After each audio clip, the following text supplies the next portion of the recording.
turn just here? That's better. Today is May the 27th. This is an interview with Mr. James John Nally Jr., born January 6th, 1917. Interviewer is Robert Gardner. In attendance is his daughter, Patty Green. Mr. Nally, can you tell me what war and branch of service you served in? What war? Yes, sir. World War. I guess that was World War II. And what was your rank, sir? I was a captain. Were you drafted or did you enlist?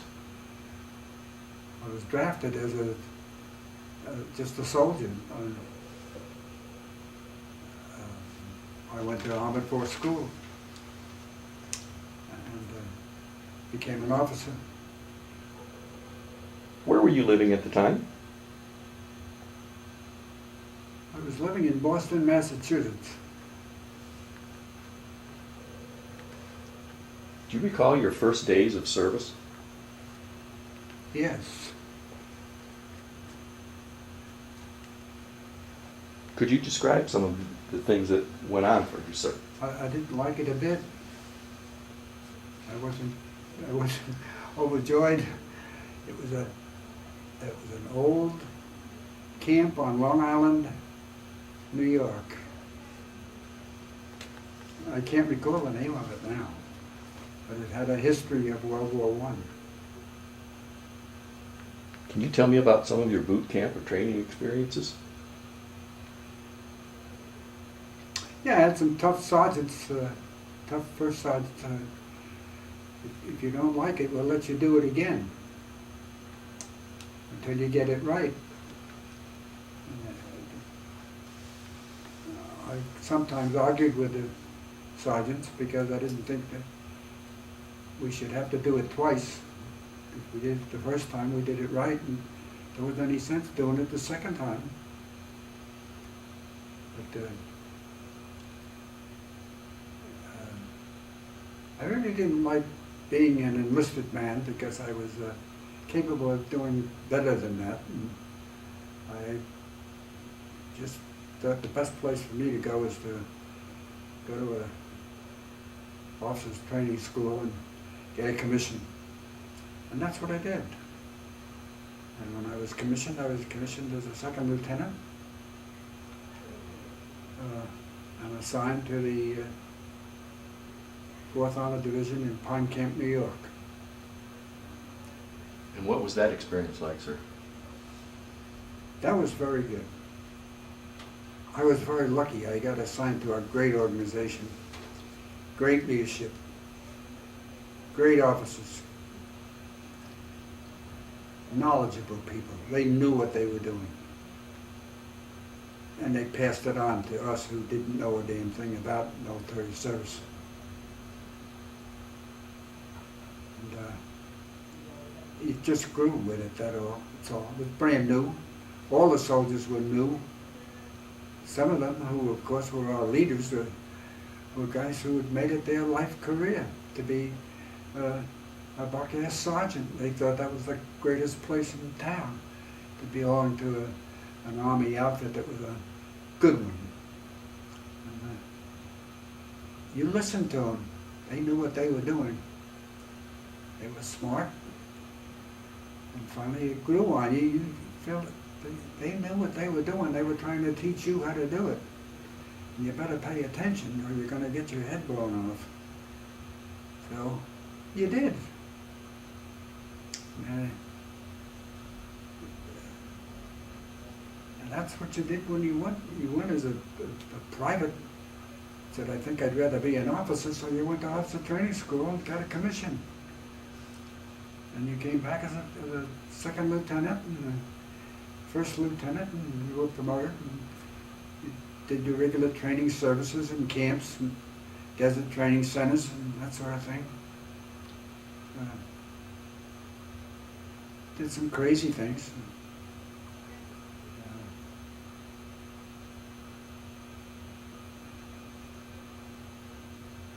Tennessee maneuver, Midwest Maneuvers, Desert Training Center.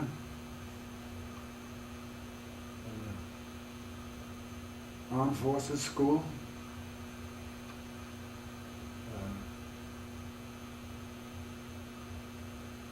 And had good officers in command. People who had given their best of their lifetime to be officers and were very good. As an officer, what type of assignments did they give you during these training missions?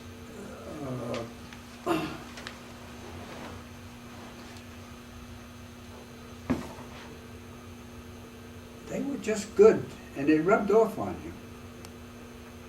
They told you what to do, and you did it.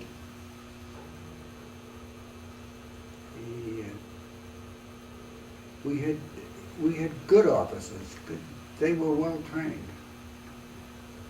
Were you actually in command of other troops at the time, since you were in a armored division? Oh yes, as a company commander.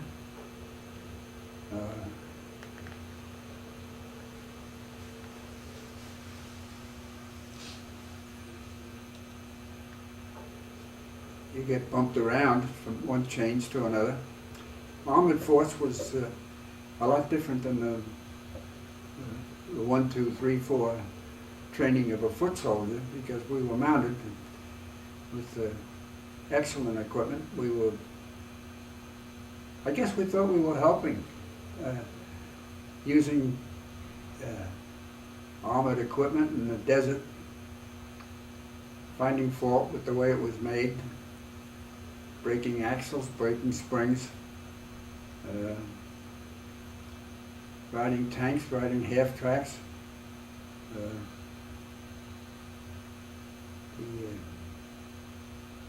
Riding motorcycles that didn't work in the desert because the sand would grind into the shaft and blow the motorcycle off the road.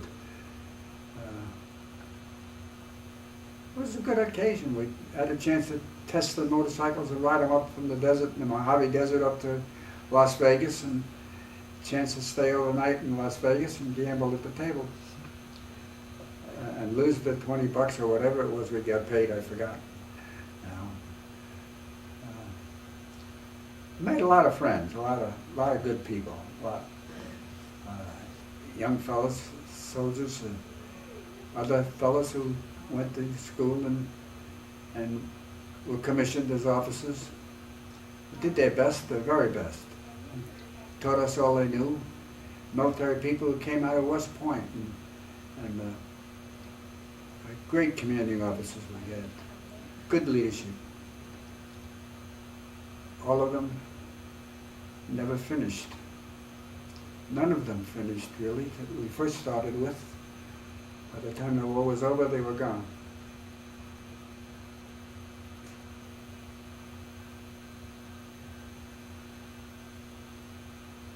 Which exact war did you serve in?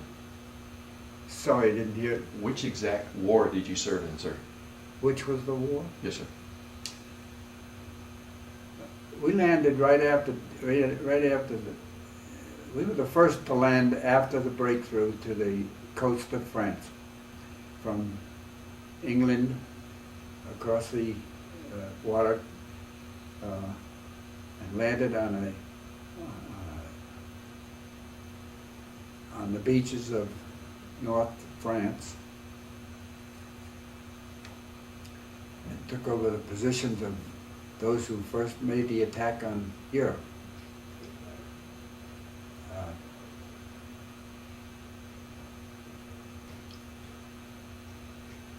That's a tough question because I wasn't expecting it, and I kind of placed it way back in my mind, and I can't draw it up right now. But That's okay. if I was a drinking man, I'd probably remember it. What was your job or assignment at the time?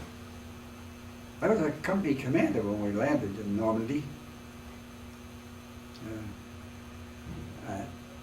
I was a captain with a great group of officers that I worked with, and a great group of commissioned officers, non-commissioned officers. and a great bunch of soldiers. It made it easy for me.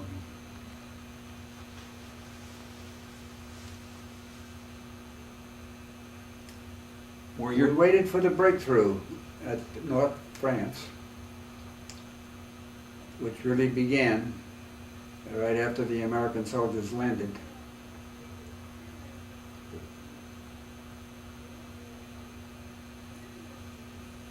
It was at the time our friend General George Patton was having a hard time in Africa and had made a few mistakes, but was one of the finest leaders I think this country will ever see.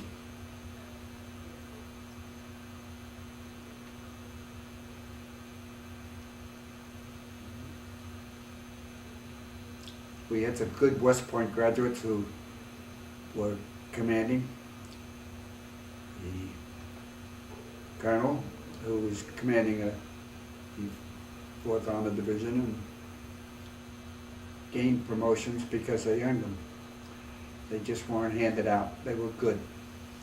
They knew their business, and they passed it on to us dummies who tried to pick it up. Did you see combat, sir? Did you see combat? Yeah, yeah, every day.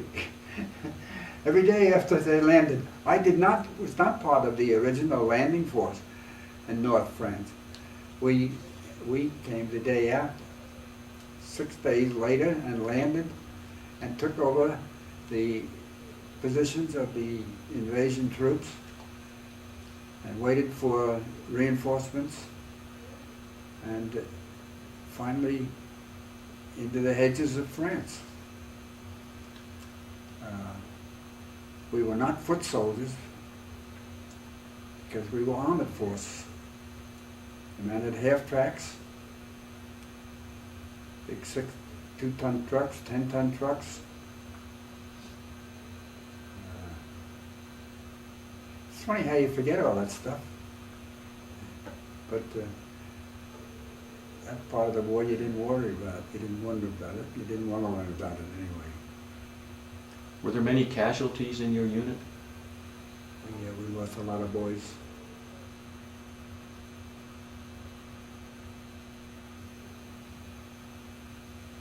Can you tell me about a couple of your most memorable experiences, please?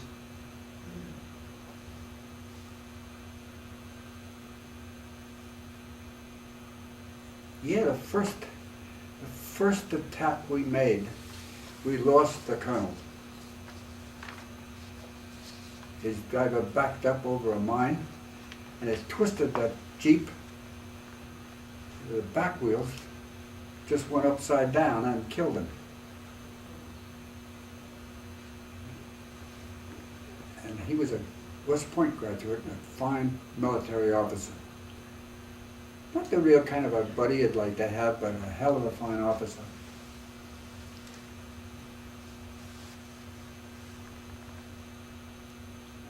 And we had others who graduated from the academy who were fine leaders. Taught us everything they could, and we were not soldiers. We were just dummies. We were civilians who didn't know anything about the military service. And it was their livelihood, military service.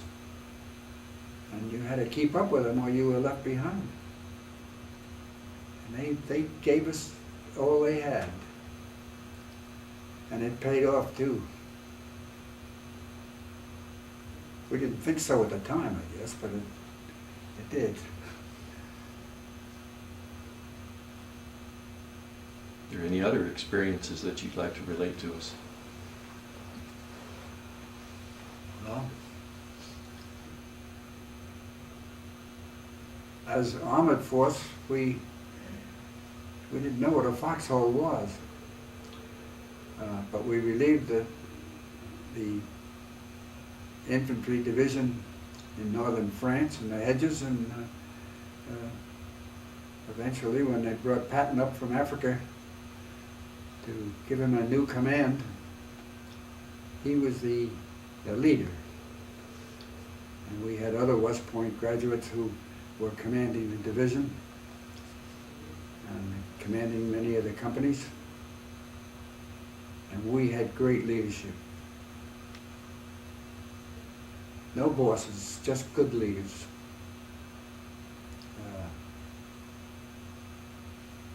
But they give you hell every once in a while, but that's all right. If you did that, you had it coming. What was it like with the terrain, and you mentioned being in the hedgerows and things, with the enemy and your forces on the other side? We had, it was unusual for us because we were very maneuverable troops.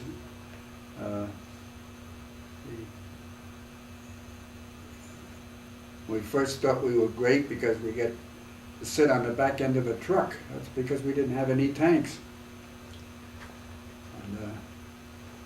And all of a sudden we got half tracks. So they had 2 wheels up front and they had tracks on the back. And we joined the 4th Armored Division, which had a bunch of tanks. And we became part of the 4th Armored Division, which was one of the leaders in the war. And the guy who led us was George Patton. You can say what you want. He was a tough leader, but he was a good one. You did it his way or you didn't do it.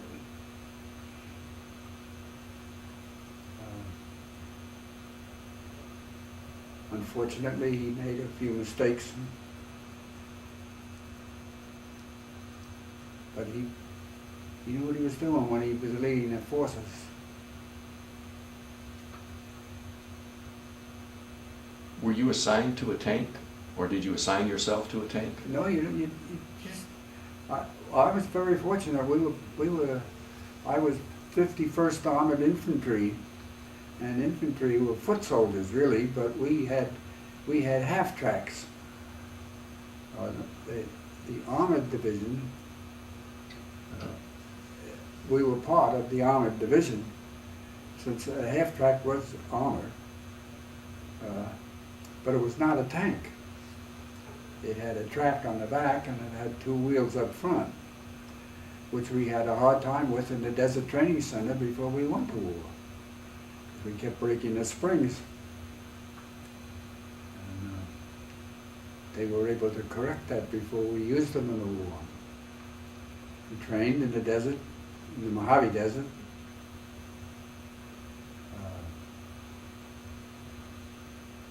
We tested a lot of materials. We tested motorcycles.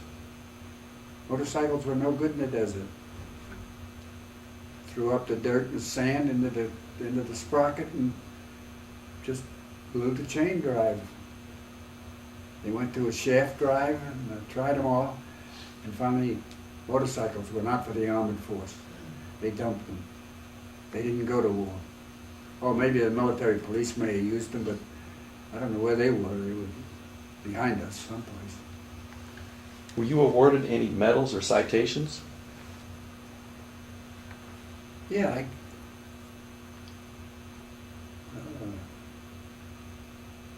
now that you ask me, I'd have to look it up in the book. Oh, I got the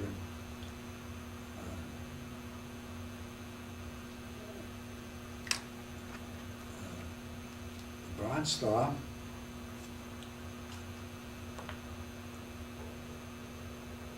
I got the Silver Star.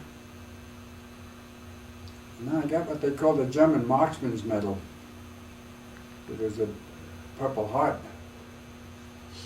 Could you hold that up, please? This one here was the German Marksman's Medal. You got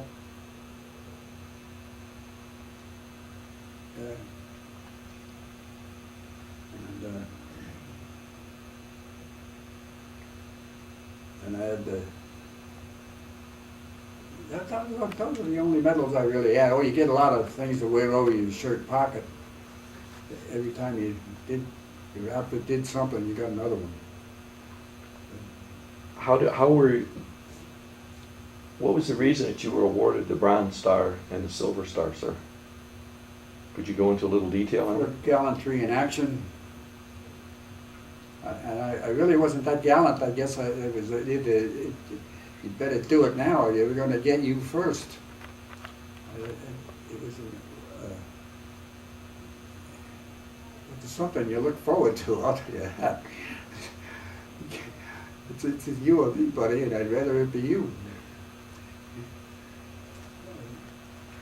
I understand completely.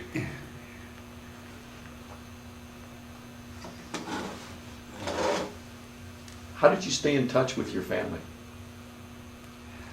Postal service. We were taking good care of you. Get your mail out, and you got mail too. What was the food like?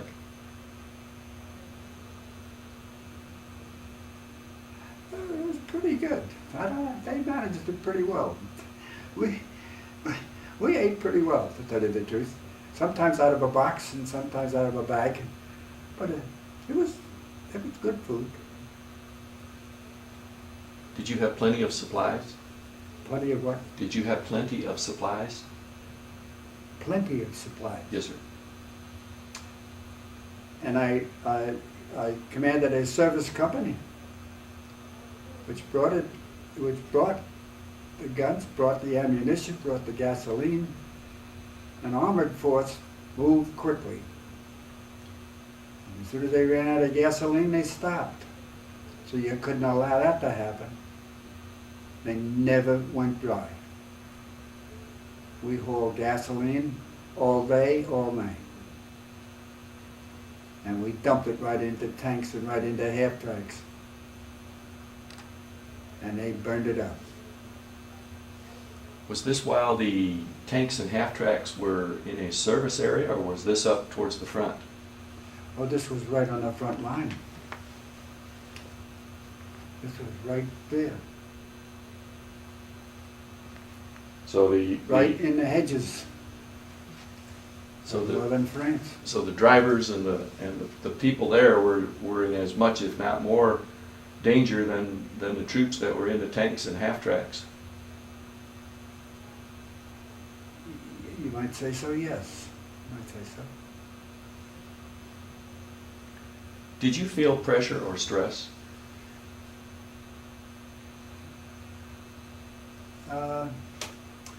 Not you were able to shake that off pretty quickly. It was watch your excuse me, get him first, and don't give him up. It was you learn how to do that very quickly. It's you and me, buddy, and I don't want it to be me. You learned how to do that very quickly, and you were taught very well. And you taught your troops to do it that way too. And they did.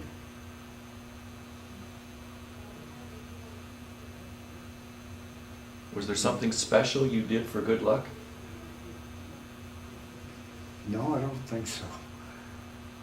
Just watch your eyes.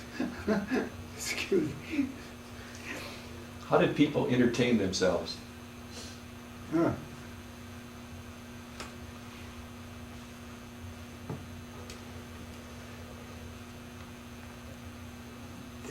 Well, when you were in battle, you didn't have any entertainment at all.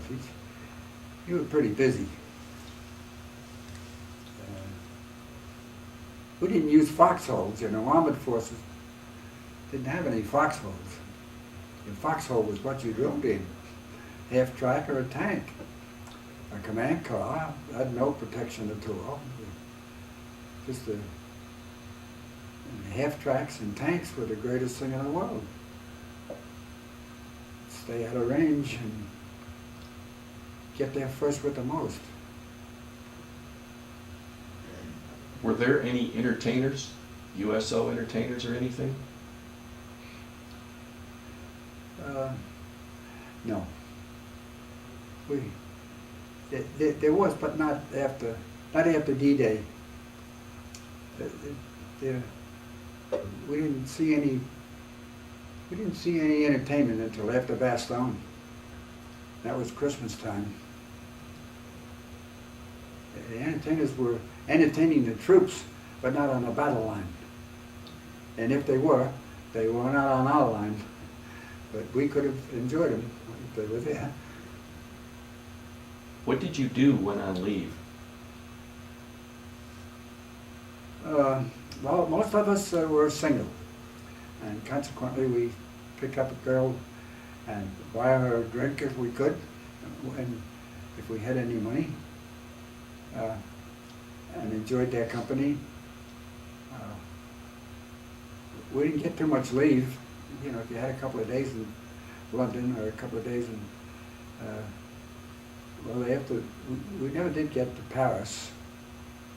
After the war started. The war didn't start till we got on the mainland, it was Europe. And then it was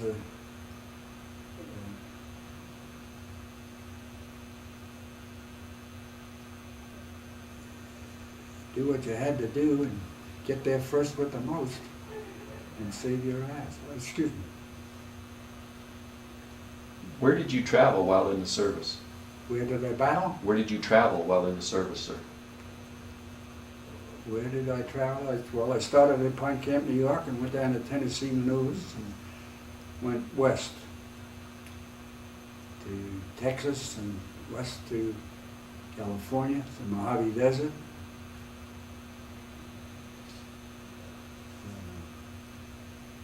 We landed in Europe. We landed in England, I should say, on the west coast of England, and moved toward the east coast of England. And on D-Day we woke up, we were awakened by the drone of aircraft. And a great buddy of mine, who is still a buddy of mine, and I slept in a British estate and heard this drone of aircraft in the morning and said, "What the hell is that?" And we got out of bed, such as they were, and looked out the window, and the sky was blackened with aircraft as far as you could see to the east and as far back as you could see to the west. That was D-Day, and that's how we found out about it. And after D-Day, we quickly moved to a new location to the south in England and prepared ourselves to move to invade France and take over the positions of the people who got there first. And it was after the build-up that the actual war started.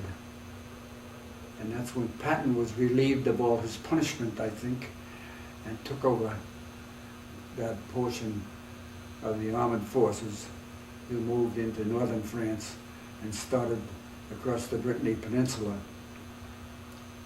into the submarine bases of the German forces, where we were fortunate enough to find their storage location for all the booze that was fit to drink. And we always had time to get one more case.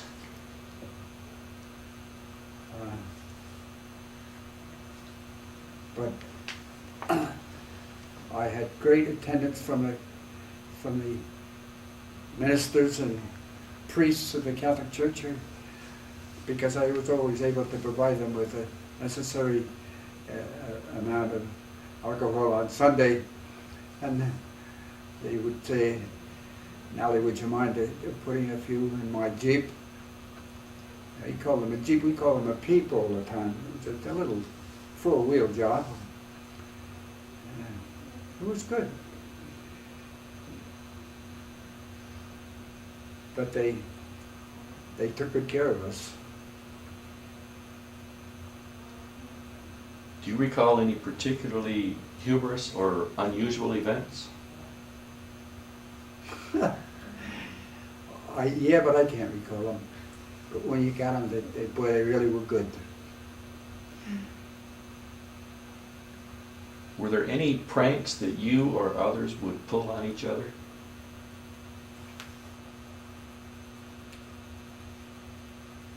Yeah, but I don't recall them right now. But we needed them, and they were good. You took them and you gave, I guess. Do you have any photographs to share with us, sir? Gee, I had a bunch tonight. I don't know where they are now, dear. What did you think of your fellow officers and fellow soldiers? They're the best in the world. Did you happen to keep a personal diary? No, Do you recall the day your service ended?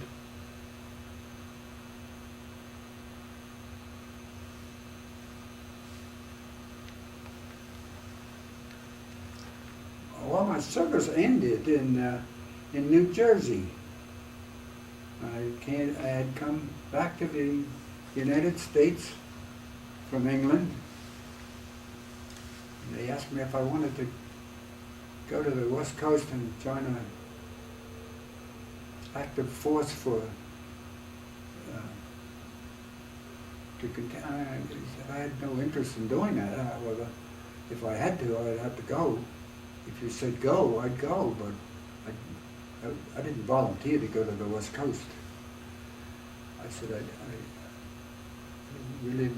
I really wasn't very happy in the military service. It's not my cup of tea. I met some great people and had great times and enjoyed many, many times. But being a soldier was not the best thing in the world as far as I was concerned. There were better things to do. All right? When the war ended, I was glad to do them. What did you do in the days and weeks afterwards? What did I do in the days? What did you do in the days and the weeks after you were discharged from the service? What did I do when I was discharged from the service? Yes, sir. I worked for a fine corporation and when I left, was told to return to my previous job, and I did. I worked in Boston, Massachusetts. When I left the service, I went back to Boston, Massachusetts when I returned. And from then on, it was just one good move after another. And I fortunately didn't get married before I went to war. I got married quickly after I returned from the war. I raised 3 of the finest girls in the world, including her.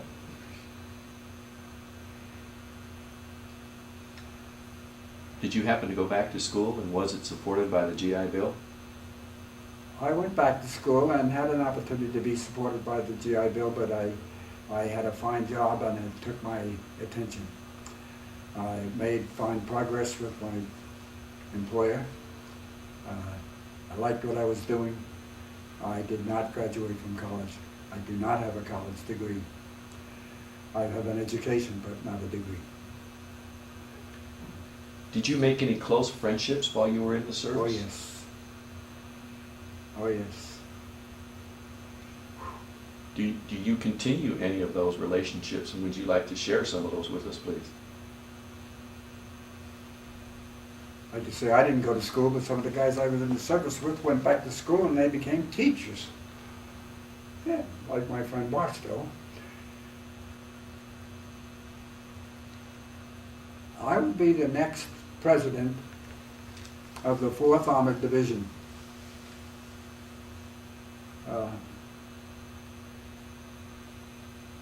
That stuff is here someplace.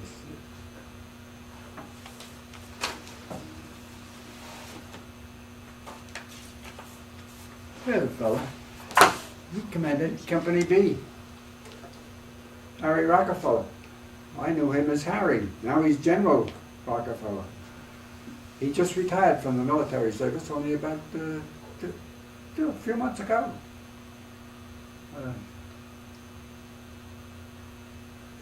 He commanded Company B of the finest soldier you ever saw in your life.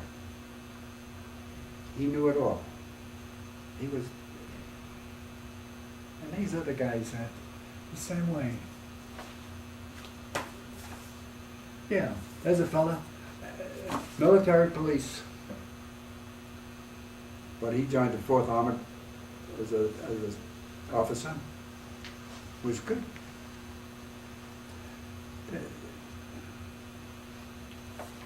That's all listed.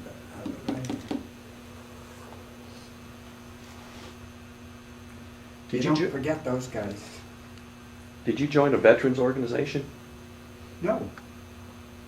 That one. But that's not an organization. Let me see that.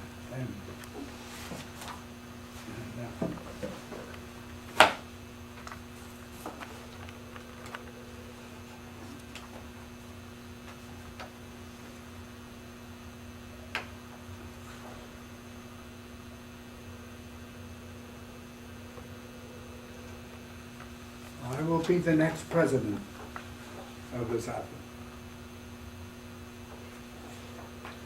He just retired as a major general. Oh, a couple of years ago, but he's been in Washington for a long time. Great officer, very talented, smart guy. And what's the name of the organization that you'll be the president of, sir? 4th Armored Division Association. You can have these if you want to use them for references later. What did you go on to do as a career after the war?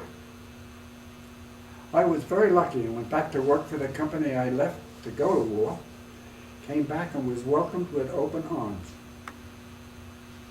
I had great leadership, talented people who knew the business and passed it on. And I'm grateful for that. They did a great job. I moved well, was promoted, got a new job, a couple of years, another job, same company. Transferred several times, moved, not at the best wishes of my loving wife and family. However, there were better opportunities for me, promotions and increases, and I enjoyed it. I enjoyed moving. I had great people working for me, and they did a good job, and it made me look good.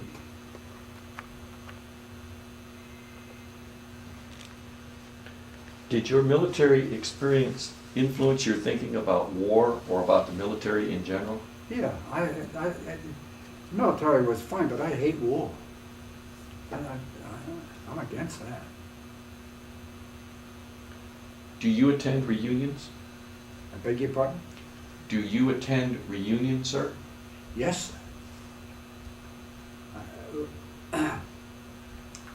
I've missed a few of these. We have one of these every year, and all over the country.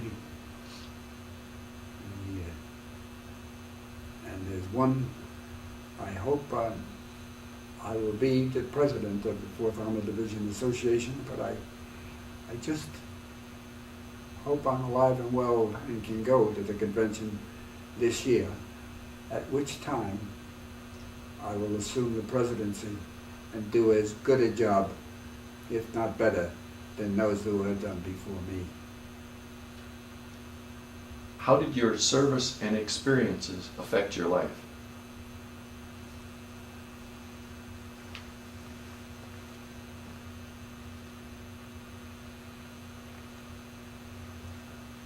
Well, only while the active service that I was away from family, and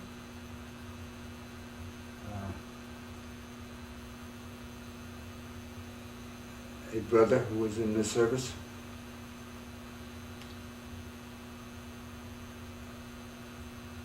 graduated from the school in Charleston, South Carolina, and commissioned to service. It's a military school. What's the name of that, huh? Do you remember? Citadel. The Citadel. Graduated from the Citadel and was commissioned there. Was killed in the service. Was an Air Force in my older brother. There was a buck-ass sergeant, and he was on his way to Japan when the war ended. Was able to come back and hitchhike rides with the Air Force with time enough to change his shoes and be the best man at my wedding. And before we went to the church to be married, he went to his wife and gave her a big kiss and a hug, changed his shoes, and stood at the altar when my wife and I were married.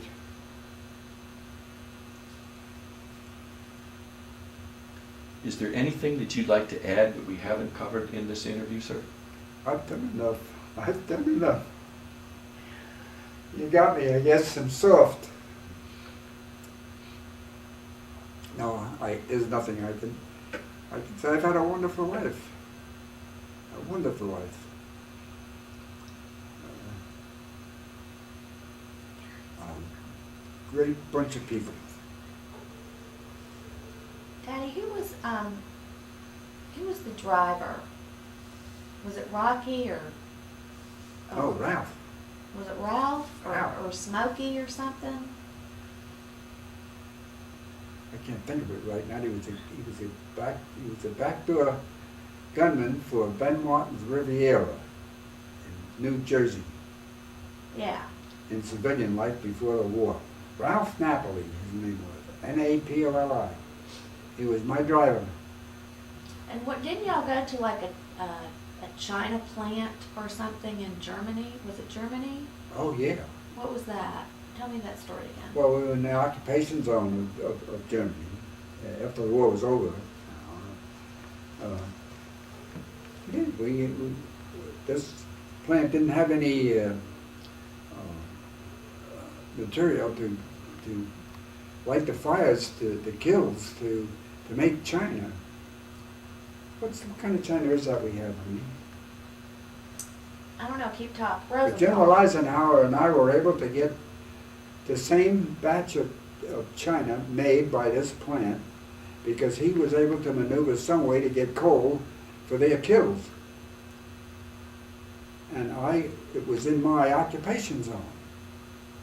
And he said, "You pick out something too, son." And I did. And that China was sent home and not a crack. We still have it. Is it Rosenthal? Huh? Is it Rosenthal? Rosenthal China. He couldn't afford to buy it. Yeah, I didn't know how I got his money, but I didn't have any money. And I hope he got his China in good shape too. Mine is still good. That's a good part of the war, I guess. If there was a good part. That and the liquor part, right? All the wine and the booze that y'all came Oh, across. we made arrangements for that, all right. We're doing go get it now. And didn't y'all have to build a bridge or something to cross some river? Yes, we crossed the Rhine. The Rhine. And how'd y'all build that bridge? Do you remember? Built it on pontoons. By pontoons, that's right. Yeah. And you cross it. Tanks went across, the air tracks went across, all the vehicles went across, troops went across, the bridges were blown out. There's no other way to cross. And you mentioned too that you helped get gas to the equipment. Say that again, dear? You mentioned how you helped to get gasoline and petroleum to the equipment. Yes. Did that help you when you came back to the States and you went to work for Shell Oil Company in the distribution of oil? That I know you did when you were in Atlanta. I don't know if you did it in Boston or. No, I don't think so. Not really? No, not really.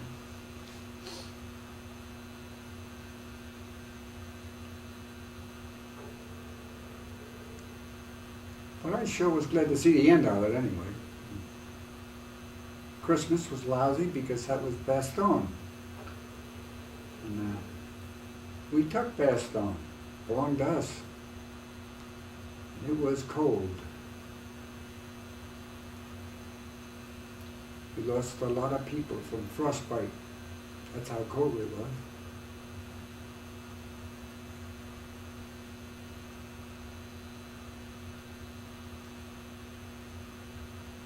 And you forget a lot. Stuff you don't want to remember anyway. But you made a lot of friends too. And we'll have a convention. It'll be in, where's Bob live? Michigan. He's a college professor. Smart as a whip, he always was. Bob Barstow, you mean? Bob Barstow, I don't know, I can't remember. Kalamazoo, Michigan. He's got a fine person, has a fine family, fine wife and daughter married, fine young man, has a nice young boy who is about, I've forgotten his age now, but he was at our last convention. Grandpa Bob.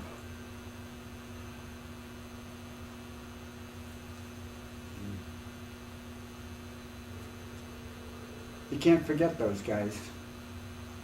You don't see them but once a year, and sometimes you miss a few years in between. But once you get together again, wowee, look out. They're getting a lot more quiet than they were back some 30, 40 years ago. They were in New York, they were in Las Vegas, and Kalamazoo, Michigan.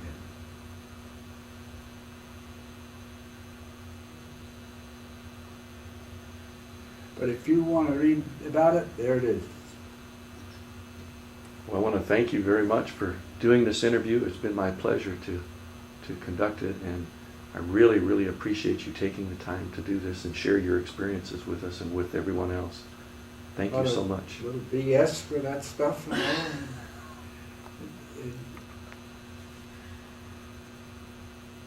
Did I say something wrong? No, what am I gonna do with you?